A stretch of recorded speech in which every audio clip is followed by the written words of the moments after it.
மறைந்த காங்கிரஸ் கட்சியின் மூத்த தலைவரும் இலக்கிய செல்வரும் தகைசால் தமிழருமான குமரி அனந்தனுக்கு தமிழ்நாடு அரசு சார்பில் மரியாதை செலுத்தப்பட்டது, இறுதி மரியாதை செலுத்தப்பட்டது. தற்பொழுது இறுதி சடங்குகள் நடைபெற்று வருகின்றன.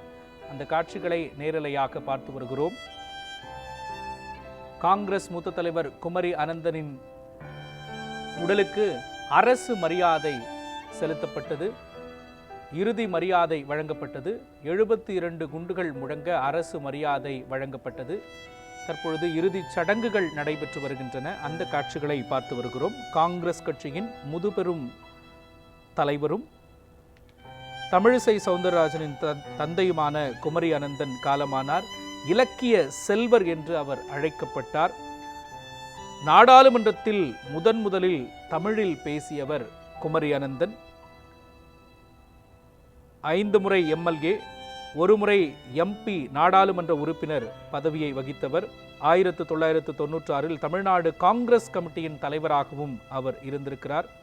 கலித்தொகை இன்பம், படித்தேன் கொடுத்தேன், நல்லாட்சி தந்த நாயகன் காமராஜ் போன்ற நூல்களை அவர் எழுதியிருக்கிறார். மிகச்சிறந்த மேடை பேச்சாளர். 2021 ஆண்டு பெருந்தலைவர் காமராஜர் விருதை தமிழ்நாடு அரசு அவருக்கு வழங்கியது. கடந்த 2024 ஆண்டு தகைசால் தமிழர் என்கிற விருதையும் தமிழ்நாடு அரசு அவருக்கு வழங்கி கௌரவித்தது. இந்த நிலையில் மறைந்த காங்கிரஸ் மூத்த தலைவர் குமரி அனந்தனின் இறுதிச் சடங்கில் பொதுமக்கள், அரசியல் கட்சியினர் ஏராளமானோர் கலந்து கொண்டிருக்கிறார்கள். தமிழக காங்கிரஸ் கமிட்டி தலைவர் செல்வ பெருந்தகை உள்ளிட்டோரும் கலந்து கொண்டிருக்கிறார்கள். சென்னை வடபழனி ஏவிஎம் மின்மயானத்தில் குமரி அனந்தன் உடலுக்கு தமிழ்நாடு அரசு சார்பில் இறுதி மரியாதை 72 குண்டுகள் முழங்க வழங்கப்பட்டது. தற்பொழுது இறுதிச் சடங்குகள் நடைபெற்று வருகின்றன.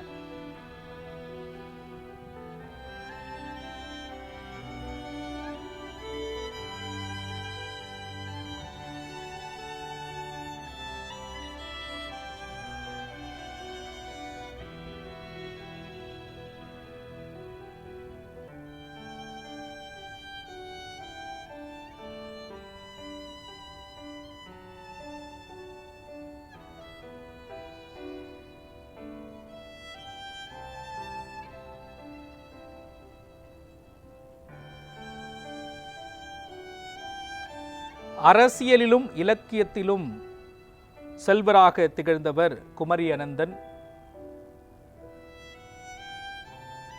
இலக்கிய செல்வர் என்று அனைவராலும் போற்றப்படுபவர்.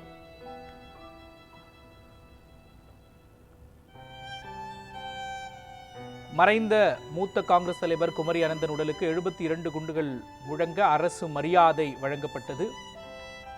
தற்பொழுது அவருக்கு இறுதிச் சடங்குகள் நடைபெற்று வருகின்றன. அந்த காட்சிகளை நாம் பார்த்து வருகிறோம். சென்னை வடபழனி ஏவிஎம் மின்மயானத்தில் குமரி அனந்தன் உடலுக்கு தமிழக அரசு மரியாதை செய்தது, இறுதி மரியாதை செய்தது. தற்பொழுது இறுதிச் சடங்குகள் நடைபெற்று வருகின்றன.